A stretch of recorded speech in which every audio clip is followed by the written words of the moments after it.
এই নিমের পাতাগুলি জৈব কীটনাশক হিসেবে খুব ভালো কাজ করে। এটি স্প্রে করলে ফসল সুরক্ষিত থাকবে। আমরা অনেক সময় দ্রুত ফল পাওয়ার জন্য রাসায়নিক বালাইনাশক ব্যবহার করি, কিন্তু এতে মাটির উর্বরতা কমে যায়। এই সমস্যার সবচেয়ে নিরাপদ সমাধান হলো জৈব বালাইনাশক। জৈব বালাইনাশকের আরেকটি বড় সুবিধা হলো খরচ কম। কিনতে যেমন টাকা লাগে, এখানে তেমন খরচ নেই।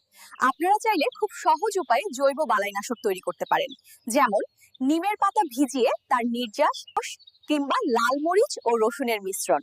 এগুলো পোকামাকড় দমন করতে কার্যকর।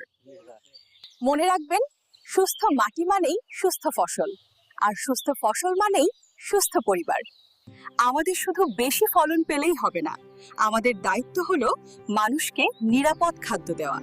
আপনারা যদি নিয়মিত এই পদ্ধতি অনুসরণ করেন, তাহলে ফসল হবে নিরাপদ, বাজারে এর চাহিদা বাড়বে। তাই পরিবেশের ক্ষতি নয়, প্রকৃতির সঙ্গে মিলেই আমাদের চাষ করতে হবে।